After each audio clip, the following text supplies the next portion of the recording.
Hello and welcome to the Total Football Podcast. My name is Declan Hart and today I'm joined by Andrew Conway. Hello.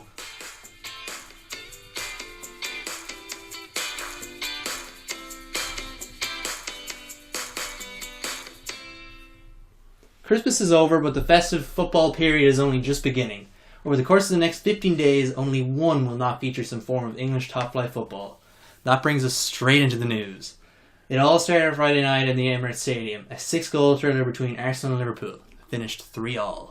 No team can defend in the Premier League, especially not Arsenal and Liverpool. And they're probably the two worst examples of defending in the league this season. It was poor. The match was very stop and start. There was Liverpool had comfortable in the first half is how I described it. They scored a goal through an absolute weird mistake of one of the shortest players in the field getting up and hitting a lobbed header over. It was a well taken header. I wouldn't have expected that to come from Coutinho, but it was just such sloppy defending. Running the classic, as we said, it's a style this season in the Premier League. It's just run through defences and they won't know what to do about it, and that's what happened. Yeah, no one picked him up. Maitland-Niles' positioning was a bit off, as he's not left back for some reason. And he's a youngster being thrown in at the deep end as well.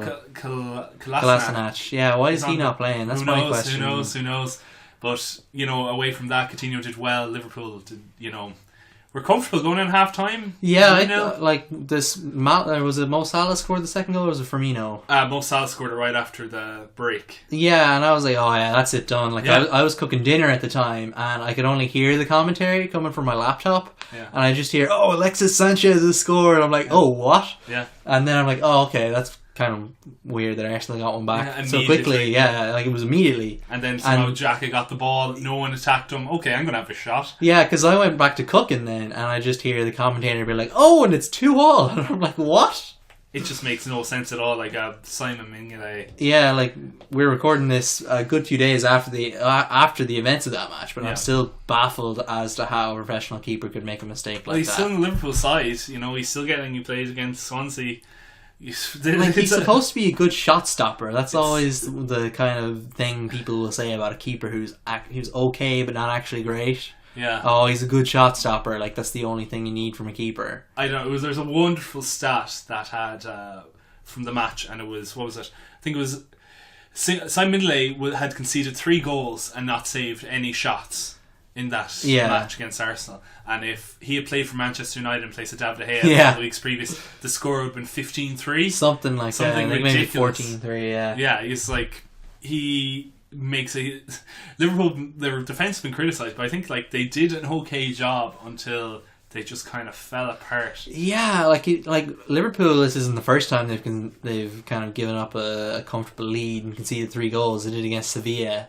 And they're a team that have been kind of known for, Christian Bull is probably the most famous example, when Crystal Palace scored 3 goals. Yeah, but that was under Rodgers. But I do, this season even, you see against Man City, against a quality side, they kind of just, they let one in and then another, then another. Yeah, but even by their standards, this was high quality collapse. Yeah, it was. And Ozil's finish for the third was a great fit. It kicked even then, I still question the way Mignolet dived. It was very cartoonish. No, but Ozil's done that before. Yeah, it was a good finish. Yeah, Mignolet's one of his favourite goalkeepers to score on as well. But then you look at it and Arsenal couldn't even hold on then, and their defence was almost as bad as Mignolet. Yeah. Was it Koscielny, who's Koscielny had a very poor game. He's had a poor last while. He is getting on, in fairness. Well, he's just advancing very quickly and trying to get into the play more, which is fair enough. He's the captain, or generally he's the captain of the team. But he was at fault against Man United for the first goal, that. He's running out of position and he's not leaving any cover. If you saw Mustafi, who has his detractors, but he's been in good form recently,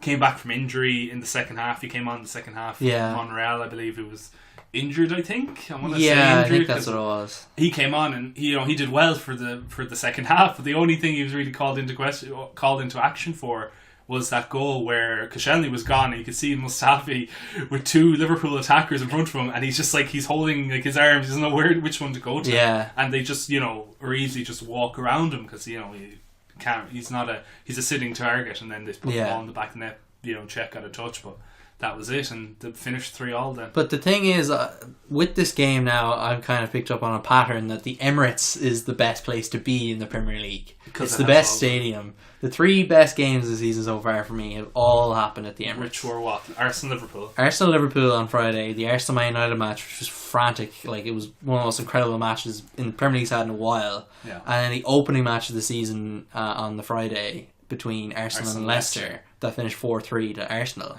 And last season's opening match was at the Emirates as well. Yeah, between these two. Yeah, I always look forward to an Arsenal-Liverpool match. Yeah, like, they're incredible. They just cannot defend, and there's a lot of goals guaranteed no matter what. I thought there'd be goals when I saw this match at the beginning. Yeah, I was hyping it up as well throughout the day. But yeah, it did fulfill it, and for neutrals, as they like to say, it was a great game for the neutrals. Yeah, it really was. And well, it changed nothing in the grand scheme of things. Yeah, it just and draw kind of suited neither side. Yeah, but then the following day, nothing really. Yeah, Man United. Then the next day, they've had a poor Christmas break. Maybe they had a bit too much turkey.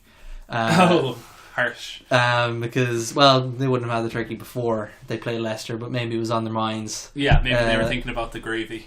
Oh, the glorious gravy. Allardyce and making them Christmas dinner for themselves. But anyway, Man United were appalling against Leicester and were appalling against Burnley. Yeah, they've 2-2 draws. Yeah, but it's an unusual kind of scoreline to get twice in a row. Yeah, it is, but they're kind of different matches. Like, yeah, they were. First match, they went ahead. They seemed to be. Well, first match they went behind initially, and then they came back. Like when they went 1-0 down, I remember thinking, "Oh, they're going to go 2-1." Like they were in that kind of mood. Yeah, and even you felt that. I felt that certainly when I saw the Burnley match. Even when they went 2-0 in the Burnley match, I was like, Burnley match, I wasn't certain. No, but I had that sneaking suspicion, especially after the match. Yeah, that's fair. But they were not good against Leicester. They recoiled into their own box.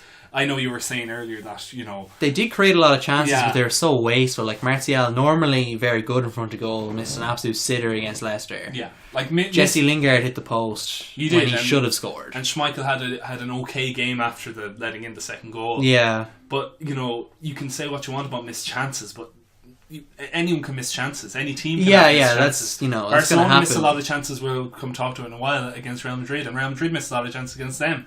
But they're good teams, and they came back and missing a lot of chances is no excuse to go ahead and give away a 2-1 Yeah, because they didn't. They never looked. The subs were negative. They played really defensive. Yeah, bringing on Ander Herrera for Jesse Lingard is very questionable. Like it's a typical Mourinho kind of sub. Like Lingard was one of the best players on the pitch. Like I said, he missed that chance. Yeah, but his movement has been great. Like he's one of the most. He's probably in the form of his career so far at the moment. And to hook him off like that just felt so unnecessary. Yeah, and just say, we're going to confirm the result now. We have to. Yeah, and then Chris Smalling was injured and couldn't come off because they'd already used all 3 subs. Yeah, and they didn't want to play 10 men against 10 men, even though Well, they basically were playing 10 men against 10 men with players out of position covering for Smalling.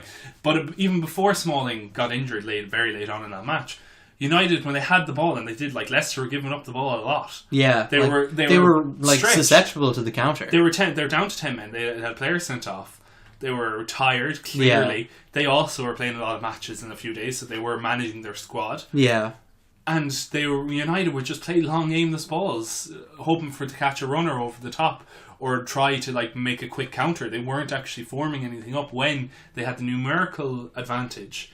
They had the lead. Yeah, they should have been dominating the game, closing it out, easy, just recycling possession. Yeah. Instead, they were camped in their own half, hoping to catch launching them on the break. Launching it forward, hoping for something to happen. As you said, there was situations. I think you was it Rashford? You said broke down the left hand side. Yeah, and Lingard wouldn't have been Lingard. Lingard would have been off, but it was Lukaku and another Manchester United player. I don't know who. Mkhitaryan. It could have been Mkhitaryan actually, because he did come on. Were clear on goal. They were onside. One of the Leicester players was playing them onside. You could eat. The ball wasn't a difficult ball for someone of Rashford's quality to hit. It's a square ball and for over distance. Yeah, and he just held on to it, and then he passed it sideways to Nemanja Matic. Which clearly is tactical instructions, because it's been told to do not give up possession in the ball. Don't kick the ball away. We're nearly at it. Hold up the ball. And I've noticed that a lot, because the Burnley match is still fresh on my mind now, because we're recording it on the Tuesday. Yes. And just Rashford, the only passes he made were backwards in this match, which is not like him. Like, he's normally very, like, he likes to go forward with the ball. He likes to pass and then make himself available with another run. Like, but Mourinho criticised very the young out players. of form. Mourinho's criticised the young players after that match and then after the Burnley match today, saying they have a lot to learn, they have to do a lot, you have to work with them a lot, you have to tell them. But I don't think he, like, it just doesn't, like, Mourinho's not that kind of manager. He doesn't work with young players. No, but Mourinho's using them as an excuse, which is further, you know, a player like Rashford, who you said isn't in the best form right now, who's playing a lot of football. Yeah, like, Martial's injured at the moment. Yeah, he's covering for Martial almost, and, you know, Ibrahimovic isn't doing it either. And yeah, he was very poor against like, Burnley. Lukaku's not really pulling his weight. He's getting He's not goals here and there. He's not scoring, but he is still playing quite well. Like, yeah, he's creating chances. He's for creating others. chances, but there's nobody. Nobody's taking advantage of them. Yeah, exactly, and that's kind of it's putting pressure on the more creative players in the team. Yeah, to like, do something. the Mkhitaryan's thing is, in awful form, despite winning Armenian Player of the Year again. He still doesn't have, you know, the backing of his manager. Really, he's not starting every match. Yeah, it seemed like there was a big row between the two of them recently. So it appears it's like rows going on everywhere, but like it's a very third season Mourinho. Yeah, it seems to be happening already, and you know he's saying that £300 million wasn't enough to be spent on this squad. Yeah, like that's they're not. You know, they cannot possibly challenge for the league. He'll blame everyone but himself. Exactly. And like I know, like I tweeted this during the match. Like I noticed this a lot.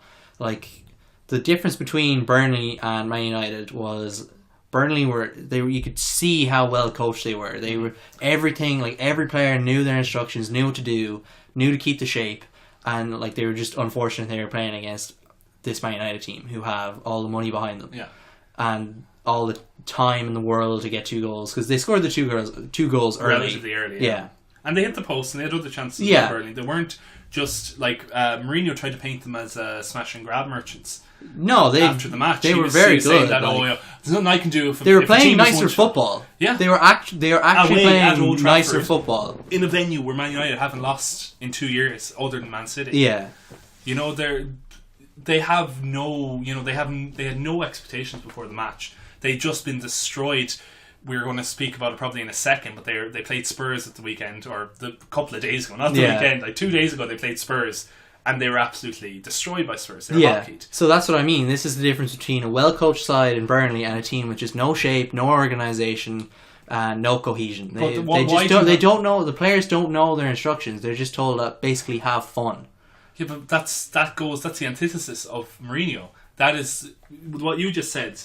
What was it there? Shape, cohesion, and organisation. They used to be the hallmarks of a Jose Mourinho team. That's the only reason you hire him. Yeah, is because that's like the defense. Like, how can a defense with players as tall as the Manchester United players are be conceding goals on set pieces so consistently? I'll ask you, I'll counter your question with a question. Why is Mourinho insisting on playing Nemanja Matic, a player he fell out with while at Chelsea? Yeah, he's been very poor. Like, he started the season fine. Yeah, he's been very poor in the last few weeks. He's playing 4 or 5 different positions and he's changing. He played centre back against Burnley today. Yeah, and you have 300 million worth of expenditure, some of it on defenders. Where's Victor Lindelof? Yeah, where is he? So where is Daley Blind? Yeah, Daley Blind is. I think he played against Leicester, or no, he played against Bristol City, but like that's as much as he's going to get. Yeah, but like these are, whatever you say about Daley Blind, he played in a World Cup semi-final at that position. Yeah, like he's a good squad player to have. Yeah, like why are you playing out? And then you're like, it's not just you're playing Nemanja Matic at centre half. You're then weakening your midfield, because the thing Man United had today, which is why it probably took them 90 whatever minutes to get their equaliser. Yeah. Was they had no midfield to run any creativity through. It's all Pogba. Pogba is being relied upon way too heavily. He's not that player. He'll never be that player. He's not. No, but the thing is, like, we're criticising their performance, but they're still a lot better than when Pogba wasn't there. Yeah, because they have someone who's running. Yeah, because previously it was Juan Mata maybe, or Ander Herrera maybe. Like, he's not just the link between midfield and attack. He is midfield and attack at this point, which you can't have. Like, sure, he's the third most expensive player in the world now, or fourth. Is he that low? I think he's low now, because Ousmane Dembele, there's Mbappe in the summer, and Neymar. And Coutinho probably overtake him as well. Yeah, but still, he was the most expensive He at the was time. at one point, yes. But that doesn't mean he should be the only person being the midfield and attack. Yeah. It's still a team game. Yeah, but you see, that's the problem, is they're putting so much focus on him, And he's taken the brunt of criticism then from a place of people like me who think, well, Pogba didn't really do anything because he didn't do anything. The ball would come to him, he'd make a run, it would fail. Ball would come to him, he'd stray a pass, it would fail. See, yeah, like there was like he makes there. chances, but the chances aren't being taken. Yeah, but the game, he is not a player, like I believe this, and maybe I'm in the minority. I do not believe Pogba as a team is a player you build a team around. I think he's a player that's a luxury, that is a great asset to a team, that can add something to it, that you build the team around other creative players to supplement him. I think that would be right in a Mourinho team, which is the case. I think with a better manager, he could like learn from that manager. Maybe and be like if he imagine if he was in imagine just if Pep was Manchester United manager for a second. Yeah. How much better Paul Pogba? Yeah, I don't even know where Paul Pogba will play in a Pep team. That's how much of a difference it would make. Yeah. Because at the moment, I don't know what Pogba is. Like, he's not playing like way he was at Juventus. He's not in the same position. He's kind of just free in central midfield. But yeah, that's Mourinho, though. Deep of central midfield. Like, the two substitutions now, in fairness, they worked for Mourinho, and that's the kind of risk that managers take. Yeah. But the two substitutions Mourinho made at halftime against Burnley was he took off Zlatan Ibrahimovic for Henrik Mkhitaryan, and he took off Marcus Rojo, who was on a yellow, for Jesse Lingard. Jesse Lingard scored both goals, but it could have easily gone up in his face. Yeah. It reminded me so much of in the second leg, and obviously I'm going to think of Ireland more than other people probably would, but it reminded me of Martin O'Neill bringing on Aidan McGeady at half-time against Denmark and the other player he brought on. And just and it's just not working. I think it was Wes he brought on as well. Yeah, it didn't work at the time, but it worked. Like, what if we just bring on as many attacking players as we can, hope for the best, and just assume the other team can't possibly attack? Because Lingard got a lot of chances. He had a very unlucky. Yeah, Duncan Castle said it was more of a face than it was a save. Yeah, he kind of just hit Nick Pope in the face, but like that's good positioning by Nick Pope. Yeah, he got there. He got into the end of it. Yeah, Lingard did well, but Mkhitaryan did nothing. Yeah, he was the other risk. He could have easily thrown someone else on instead of Rojo. Yeah, well, Rojo impressively has played 5 games since coming back from injury, and he's got a yellow card in every match. Yeah, I think he's on his way out of that club, but there's a lot of players who seem to be on. Like Man United have turned this. Like last season in August 2016, I believe Mourinho said that he had a team that could challenge for the league. And where did they finish last season? 6th. Yeah.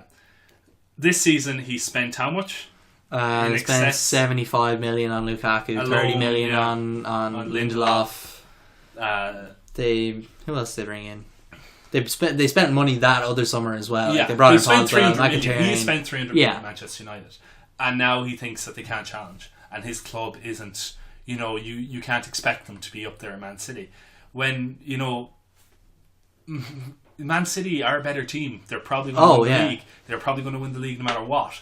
But there's the gap is just going to get bigger now.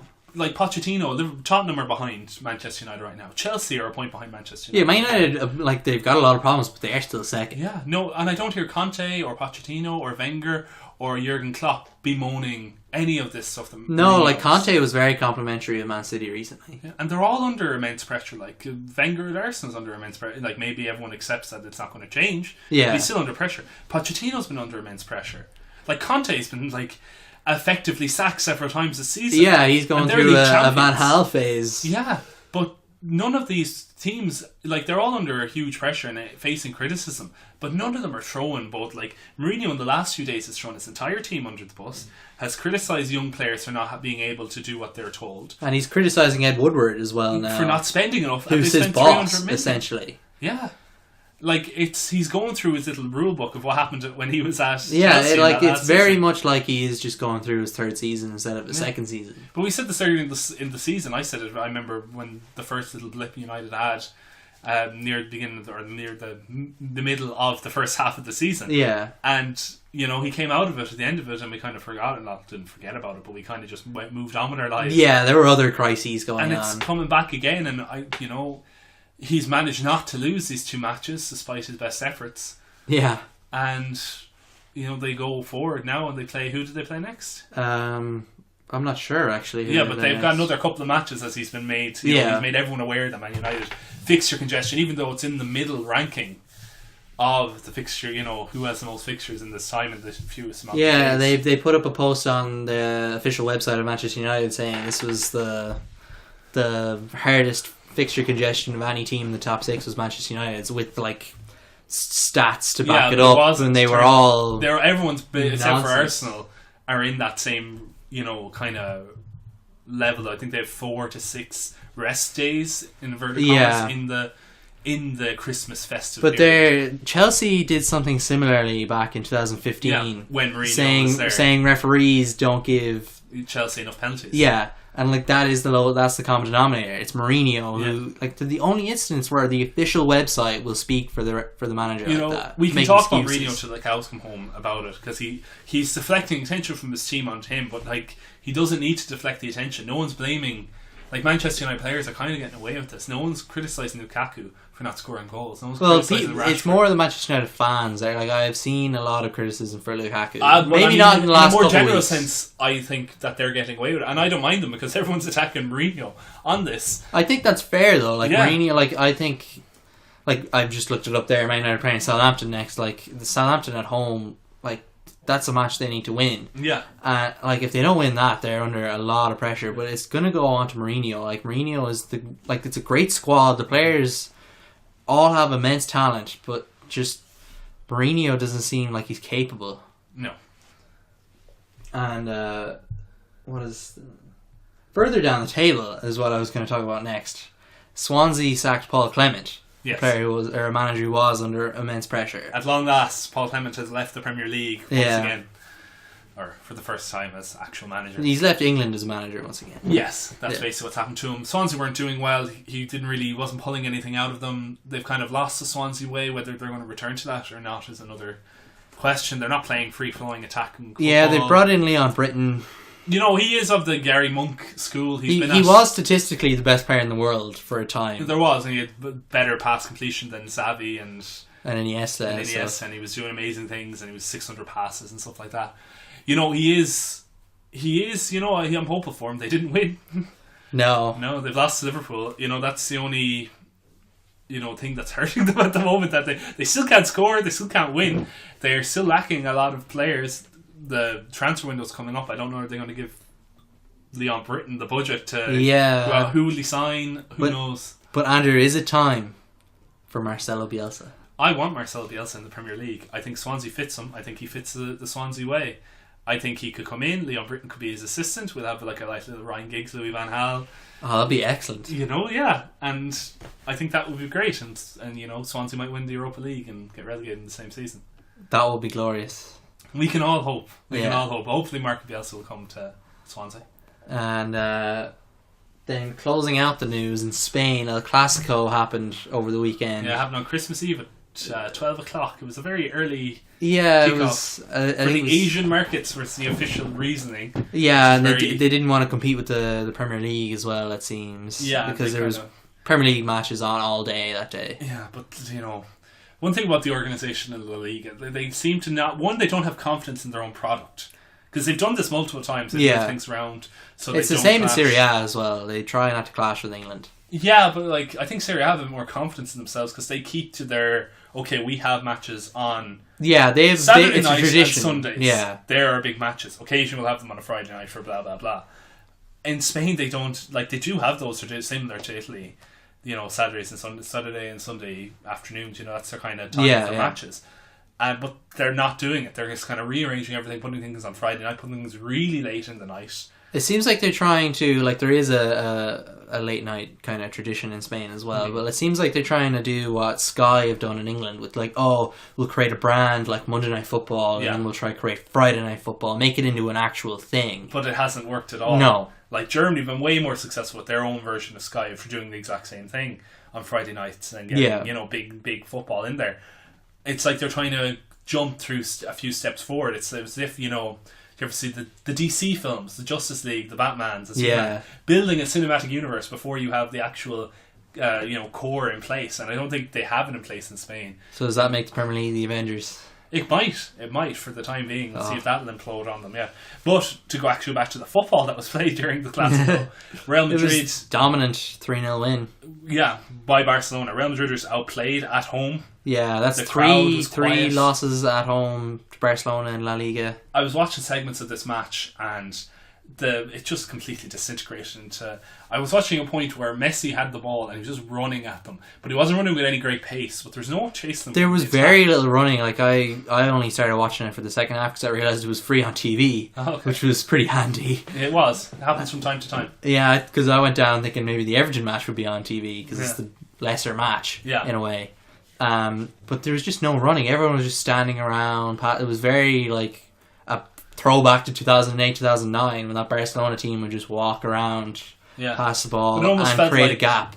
We talked about last week, the pre-season match, the Super Cup final in Spain, which was taken a lot more seriously and a lot more ferociously by Real Madrid, and there was hard tackles, crunching tackles, close pressing on the Barcelona players. And this is the exact opposite. Barcelona passed around. It was like watching Barcelona of old. Iniesta in there, Messi, beautiful passing in midfield, holding onto the ball, getting a touch of the ball and passing it, and getting a touch and passing it. A very high pass completion rates. But Real Madrid were not coming anywhere near them. They weren't tackling. They weren't creating chances.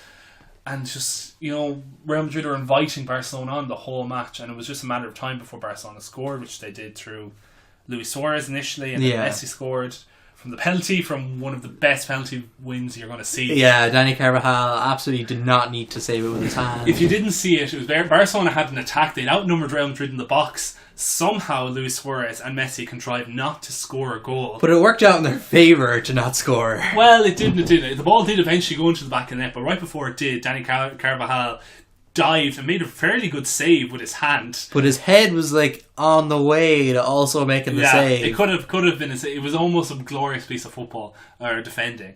But unfortunately for him, it hit his hand. And stopped on the line.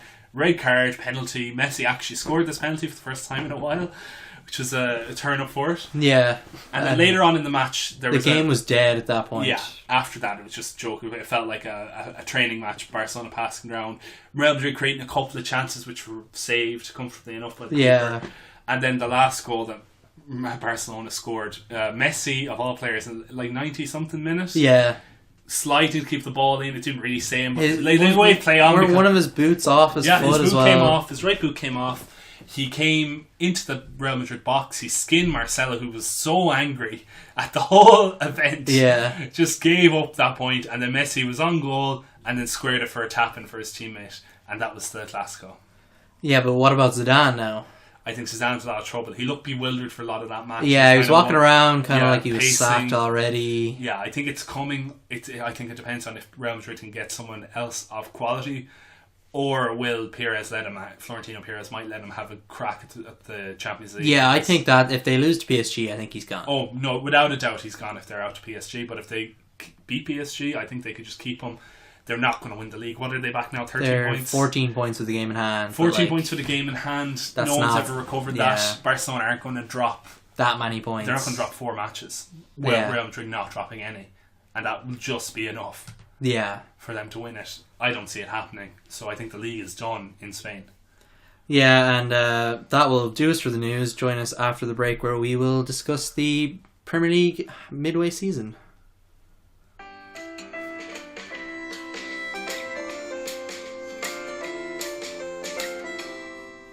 We're halfway through the Premier League season, so now seems like a good time to reflect on what's happened. So without further ado, Andrew, what's going on with the top 4? Well, Man City won the league. I think we're what, 20 matches in? 20 matches now 20 matches for most teams. Man City have a game in hand, and they're what? 12 points 12 clear. 12 points clear with a game in hand. Man City have won the league. That's fair to say. We'll see how well it goes for them. I think they'll probably won't go the season unbeaten. I don't see that happening. I think that they'll win the league at the end of March, and I think they might drop points after that. They could lose before then as well, for all I know. But I think they've won the league. We'll see what they do in Europe. But what about the other three? The other 3 are more interesting. We're at the moment, as we spoke about in part 1, Manchester United they're not imploding, but they're having another one of their little mini crises. They haven't lost this time. No one's capitalising on it either. No one's capitalising on anything happening except for Man City. Yeah. Chelsea have probably been the biggest winners over the last few weeks when they've just, kind of kept the results going. Yeah, but they did draw against Everton as well. Like, that's not a They did draw, they lost a few weeks ago as well, but for some reason they seem to be the best performing of the rest of the group. Yeah. They're only a point off Manchester United now. They're going to play Man United in the near future, I believe. I I think so, yeah. After this festive period's over in the FA Cup, they're going to play Man United, and that will probably decide who gets second, unless Manchester United do have an implosion. Yeah. Like they did, like Chelsea did a few seasons ago. Yeah. There. Away from that, say, if you move away from... We have a distinct top three, say, Man City, Man United and Chelsea. Yeah, it's kind of split. A through-away fight then for fourth place, the last Champions League place. Liverpool, Tottenham and Arsenal are the current challengers. With all due respect to Burnley, we don't think they're going to hold out for the rest of the season as it stands. I think Liverpool, Tottenham and Arsenal, it's a lucky dip between them. I would say Arsenal probably have the best squad and have played the best football this season of those three teams, of overall. But again, Arsenal are away.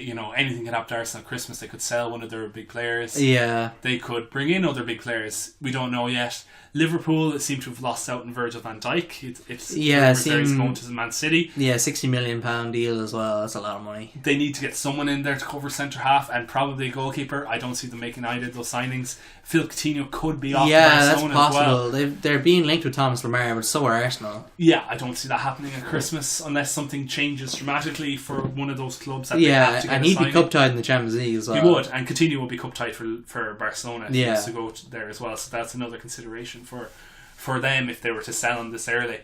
Spurs, we didn't really speak much about them in part one, but Harry Kane has broken the calendar year non-record of scoring goals. He's got 57 or something. 55 goals in the calendar year of 2017, which overtakes Messi and Cavani. And that's more impressive than the Premier League calendar year thing. That's a total non-record. Yeah. The more impressive stat is that he scored 50 goals in the time since Shane Long has last scored a goal. Yeah, which is pretty impressive for Shane Long.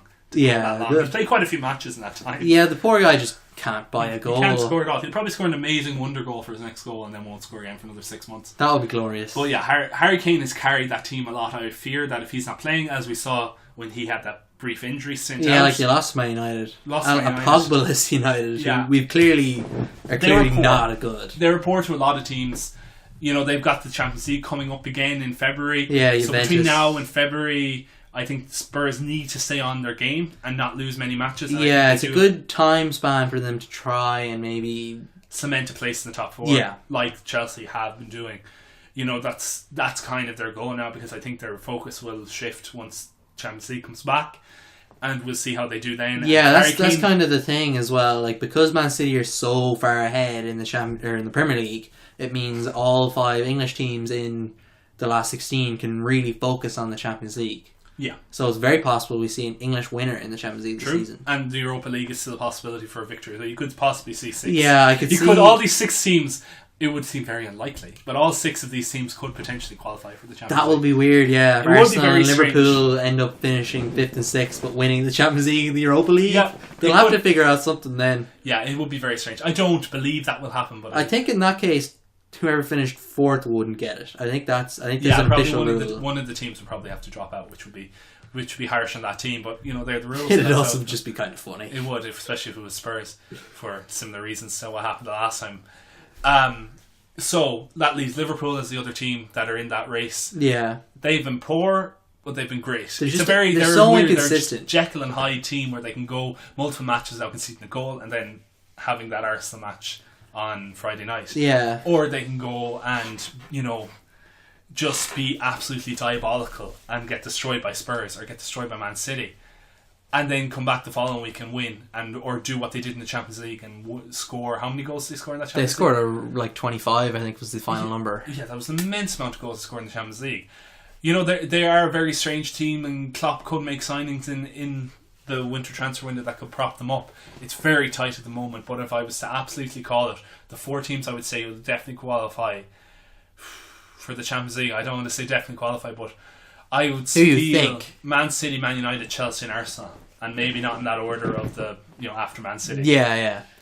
I think I'd agree with that. Yeah, I think that would be my top. It is tight. Well. Like, I can see of any bar Man City, I can see almost you can make an argument for any of those teams dropping out below Man City. Yeah, to 5th and 6th. It's so close. And they are. And what was it? There's 3 points. There's Arsenal have a game in hand, and I think there was 3 points separating 4 points separating Liverpool. Yeah, the way it is now, Man United are 9 points ahead of Arsenal. Yeah. With Arsenal a game in hand. So if they win that, then it's 6 points between 6th and 2nd. Yeah, so there's a two match turnaround.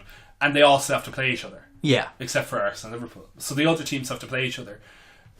Anything can happen in those matches. So, that's how it goes. Below that, I don't think it really matters. I think Burnley, if they can keep it going, I think Burnley will finish in the top 10. I don't, who else is there? But in terms of Matthias and I, a few weeks ago, we said who we thought would get relegated. But who do you think will get relegated? We didn't get your At the moment, originally I didn't think Swans would get relegated. I think they would pull clear because they just had the experience in some of their players, and they also had, the nous. And they had made some decent enough signings, and Boney. I thought they had enough to stay up, but now I'm questioning that. And I think it depends a lot on who they appoint as manager. And if it is Leon Britton, how much of a Swansea mindset he can reintroduce to that squad. Because I don't think they'll stay up if they continue to play not long ball football, but very functional football. Is what they're playing under Paul Clement, which I don't think is what Paul Clement wanted to play. But just kind of the players he had at his disposal. Yeah, they weren't playing they weren't playing a kind of Ancelotti 4-2-3-1 or 4-3-2-1 formation or anything like that. It was kind of okay, get it down the wings. If it's not, well, they would start out playing, kind of progressive football, and then it would regress. It devolved. Get out the wings, put in some crosses, hope for some, goals in off that way. Yeah. And try and hold on defensively. Defensively is where they were slacking, really. They were holding up, but they weren't creating anything from then on. So Swansea would be one pick, and then of the other two, that is the difficulty. Yeah, that's the hardest thing to call this year, I think. The teams down there... they're all so bad, if you want to make that argument. Pardew's West Brom. Pardew's not had a good start. No, but he will make some signings, so you can't... if I was to call... But the whole thing with Pardew bringing him in is when you talk about a new manager bounce, he is the prototypical new manager bounce, new manager. Yeah. He brings in good form. That's part of the contract, and he's not brought it. Well, it's early days, yeah. They lost to Stoke. And Stoke, I would have, if I was to say based on quality who should go down, currently you would say Swansea, West Brom and Stoke. But Stoke, looking at the table, are in 13th position. Clear, they're only one match off Huddersfield in 11th. Yeah. And Huddersfield had, a pretty exceptional season for them. All things considered. All things considered. Newcastle had a terrible run of how many 6 games without a win? Yeah. Still comfortable in 15th. Southampton cannot score. They cannot seem to get results. Yeah, especially now that Charlie Austin's out for a few weeks with injury. Yeah, and they shouldn't be relying on a player like Charlie Austin if you're a Premier League club with aspirations to, he's a good player, but you can't rely on him. To lead a line of he's not a talisman. No. He's an excellent player to have in the squad, but beyond that, no. But they're in 14th. Palace have escaped. Palace were so They lost the first 7 games without scoring. And now they're comfortable. I don't want to say comfortable. Roy Hodgson has them in 16th place with a game in hand. If they win that game in hand, they're up to 12th. Yeah. And you would say at that point, Roy Hodgson's not going to get them relegated from 12th. No. And I would have had them way down. West Ham are pulling out some of the most amazing matches. We didn't even discuss it in the news that West Ham played an amazing match today. Yeah, against Bournemouth. It's because I didn't get to see it. I tweeted that I wish I did watch it instead of the Man United match. It was what was it? 1-0, West Ham are comfortable, playing it up, and then conceded an equaliser, and Bournemouth are ahead. We're going to the 82nd minute or 83rd minute. Yeah. Arnautovic, again, the best player of the season. Maybe. Signing of the season, signing of the summer, comes up and does his job for his favourite David Moyes, scores, equalises, then they kick the lead a few minutes later and then they concede an equaliser. Yeah, it was pure last minute, such drama. Yeah. That's but he's brought it in. That's it was what a real Moyes Boxing Day kind of fixture result. With that image, excitement. He That's does. what he does. He doesn't. There's no excitement and crosses. It does a lot of those, and Arnautovic loves those. So you think Arnautovic has been the best signing in the season? Well, my heart says Arnautovic. My head probably says Mo Salah. Mo Salah seems the obvious answer. There's other players though who would be more surprised. I think the big centre forward signings, without any of them being hugely impressive, they've all been good. Yeah, they've all been worked. Good. Morata's been good. Lacazette's been good. No one else really managed to sign a striker somewhere of the highest quality. Who do you think has been? I'd agree with Salah. Salah is the obvious answer. At the start of the season, I thought Kolasinac would be a good signing, but that's just not turned out to be the case. He scored a few goals. He played. He well started enough. very well, but now Wenger seems to not trust him. Yeah, so he's gone. I thought Richarlison was a very good signing. That is for a hidden gem of the season so far. Like, he could be gone from Watford in the winter transfer. Yeah, that would surprise me. That would surprise me as like a pure, Liverpool want to kind of Man City when they signed Boney that time. Maybe Liverpool sign Richarlison or something like that to try and bolster them. Or maybe even Arsenal if they want to get rid of Sanchez. They could bring in Sanchez Richarlison. Would go, or even Spurs if they wanted someone.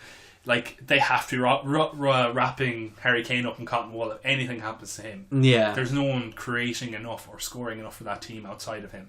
And then who's been the worst signing of the season so far? There's probably a lot more for these than best signings. Like, who would be the worst signing? Joe Hart.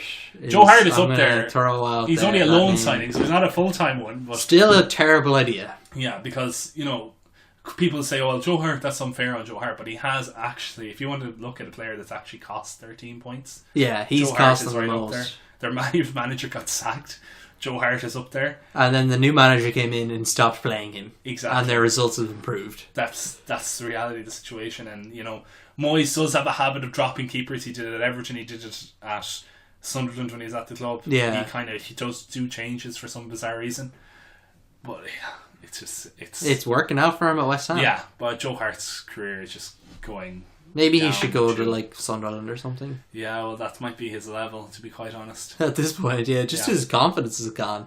Oh, I don't know. I don't think his confidence is gone. He doesn't appear to have any confidence issues. It's just his quality is gone. Yeah, and who else has been terrible apart from Joe Hart at West Ham? Like, there's been big money signings made this summer that haven't really turned out very well. You'd have to say Manchester United have been guilty of a few. Yeah, Matic hasn't really worked out for the money and the age of the player. Yeah, but more so than Victor Matic. Lindelof as well. Lindelof, who has not performed. Who at least is several years younger than Nemanja Matic. So there is still time for that. But so far, yes, he's been one of the worst signings. He's been one of the worst signings of the season, easily. Like, I don't think Liverpool have been too bad. Everton brought in a lot of players that haven't really worked out. Davy Klaassen. Again, one for the future, but we have to judge him on what's They bought three happened. players who played the same position in Davy Klaassen. And somehow Wayne Rooney's been the best one. Wayne Rooney's been the best. Big Sam is pulling stuff out with Sigurdsson, so his form has improved. Maybe it was just an issue with Coleman. The system, that Coleman was playing. Yeah. Sandro as well up front, not been the best. No, and you can make a few arguments for strikers further down the league that haven't really worked out. Kelechi Iheanacho at Leicester. Kind of something for nothing. They're still overly reliant on Jamie Vardy for creating things. Yeah. A lot of teams spent a lot of money. Hesse I know it's another loan. But Hesse and Krokoviak, another loan. Yeah. But then I want to just, off that, because it may remind me, Joselu at Newcastle. Yeah. It's a complete reject at Stoke. Scored against Liverpool. No, but I think he's been an actual alright signing. Yeah, he's been better than expected. He scored a few goals, which is probably, what did he cost? Not that much. 4 or 5 million. Yeah, and how much do you make from score? They won a few matches. Yeah, he's probably made back the Yeah, because the price. prize money at the end of the year probably like 100 million, and he'll make up his transfer fee for that. Yeah, actually, I didn't really think about that. Yeah, he's been one of the surprise signings. Yeah. So, are you looking forward to the second half of the season? Yes and no. Like we said, it is tough when Man City probably won the league. And then you see Man United not doing well, but then every other team. It's the period between now and when the Champions League comes back that I think will be a lull. But I think when the Champions League comes back, the Champions League is set up really well this season. There's a lot of good draws coming up in the knockout stages. And we'll talk about that around the time of those fixtures. But on the pure Premier League side, I think it's not going to be the most interesting season in the world. So you're saying we're not going to look back on this season in 10 years' time, maybe? No, maybe in the way that if you remember Norwich City, Crystal Palace, West Brom, and some other team who I've now forgotten, unfortunately. Middlesbrough, maybe? No, they didn't get relegated that season. But there's a season where four teams are on the same points and they could all stay up on the last day of the season. And West Brom were did last. Brian Robson. They're the first club to stay up who were last at Christmas. By the way, the team that are last at Christmas this year, Swansea City. Swansea City, yeah. And that's generally occurs. Although the last few seasons, Leicester famously came last. Which was amazing. And they won the league. They won the league. They were top the next Christmas. Yeah. So that can happen, but I don't think Swansea will be top. This time Leon Burton leading them to Champions League glory, I don't really see it happening. Yeah. I think there is one of the most open relegation battles there has been in years. Yeah. In the last few years, and we've talked about this as well before, there have been clear, awful teams bringing the whole league down. You'd have a Sunderland who are just dire. Yeah. You'd have an Aston Villa the previous season. You'd have, going back, Derby County, if you remember, a Sunderland other seasons. We talk about Swansea having 12 now. Derby had 12 that season. It was pretty poor. This can happen. There isn't a team really like that this season. Everyone's within range of each other to an extent. Like you saw that, what was it? Crystal Palace hadn't won 7 matches in a row. But and now they're clear and they have 18 points. It isn't outside the realm of possibility for Swansea to pick up, 14, if they can pick up a run, in the next 10 games. Yeah. Which isn't great either, but it puts them, it keeps them in the relegation, yeah. Keeps them in the fight. Yeah, exactly. And so I think anyone from basically the top 10 down, I think Everton are safe. And Watford are probably safe, but from Huddersfield down, any of those teams. Yeah, Huddersfield, and you have Brighton, Huddersfield Stoke, and Southampton, Newcastle, Crystal Palace, West Ham, Bournemouth, and West Brom, along with Swansea, are all that whole bottom half. Yeah, and it'll be interesting to see how Huddersfield and Brighton cope with the second half of their first year in the Premier League now. Exactly, whether they have the longevity for it and whether teams have sussed them out now, because what has happened in previous years, we say, if you think, look at look at Middlesbrough. Middlesbrough last season. They looked pretty comfortable at Christmas last year. They were kind of higher mid-table, or they were proper Near mid-table. The they were like 11th or 12th. They looked safe, and they were terrible because in the second half. Teams suss them out. Like, okay, they can. They don't reinvent themselves. Exactly. So you have to stay on the game, and that's where you have the experience of somewhere like Chris Houghton, who has been in the league before. He has kept teams up, and Huddersfield don't rely on their defence like Middlesbrough do. No, they don't. And, he's at Brighton. And then Huddersfield, Wagner, he's an unknown quantity, but he has had a reputation for, changing the style of football. Yeah. So maybe you give him a bit more of a... I'm not expecting them to get relegated, but it's still, I wouldn't be shocked if they went down. Exactly. And that's the same for any of those other teams. Like Stoke are managing to pull results out at the moment, keeping Mark Hughes in the job, but, I think they're playing some of the worst football in the league. And I think just they've been fortunate that for somehow they have enough points accumulated from the early season to keep them up in that lower mid-table position.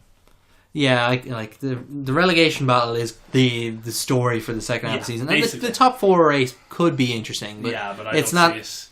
It's not a title race. No, it's going to be last day of the season. There'll be a battle between the team in 4th and the team in 5th, most likely. Yeah, whoever that may be of Liverpool, Tottenham, and Arsenal, most likely. But the quality of football will hopefully be interesting. Hopefully. And that will do us for our topic of the show. Join us after the break, where we will do another Guess the Player challenge.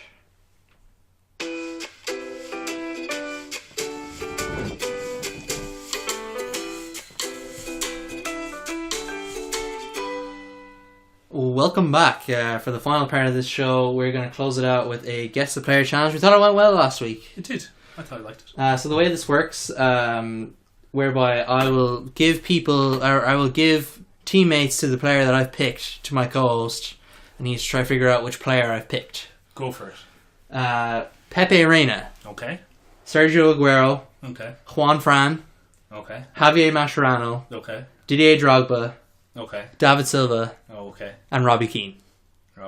I think I might have it. Who do you think it is? Is it Fernando Torres? It is Fernando Torres. Very impressive. That went a lot easier than I thought it would be. Yeah, maybe I'll have to up my game next time. You might have to, because it kind of gives it away a bit easy.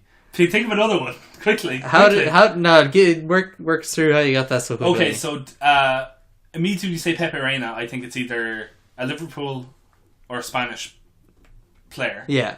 So, and then the next player you said after Pepe Reina was... Pepe Reina was Sergio Aguero. So then it focused me down. So it's okay, Liverpool, Spanish, Atletico Madrid. When I thought of Sergio Aguero, where he started his European career. Yeah. And then the next player was Juan Fran, who was also played for Atletico Madrid. Yeah. Focuses me on Atletico Madrid. There's not that many players who've played for Atletico and Liverpool. Atletico and Liverpool. So then the next player was Javier Mascherano, who's only played for Liverpool. Yeah. So that reinforced my decision on it being a Liverpool player. Okay. And then the next one was Didier Drogba. So that cast that was a wild card. So Didier Drogba hasn't played for Atletico Madrid, but he has played for Chelsea, Marseille, and the Ivory Coast along with US teams. Now, discarding the US teams because I don't know enough about their squads, I thought, okay, who has played for Atletico and Chelsea and Liverpool? And the only player that came to head, first of all, was Fernando Torres. And then the next player was David Silva, who has not played for Atletico Madrid and only played for Spain, so then it must be a Spanish player. Yeah. And then the last one was Robbie Keane, who played with Fernando Torres at Liverpool. I was hoping he'd forget that. And that was like, had to be Fernando Torres. Okay, so congratulations. It was much quicker than David Beckham last week. I'll have to go with someone more obscure. Eric Djemba it is. Eric Djemba is such a difficult player to characterise. That will do us for this week's show. I want to thank you everyone for listening, and email us at thetfpod@gmail.com if you have any guest player suggestions, because clearly I need to up my game. Please do. Follow us on Twitter at the TFPod. Follow both of us on Twitter. I'm at Cheesy Harpun. Andrew's at Conbon27. Please subscribe, rate and review on whatever platform you use, and if you're still with the family at Christmas or any of your holidays, tell them about the show and tell any friends that you might see at New Year's. And until next time, Andrew, say goodbye. Goodbye. And it's goodbye from me.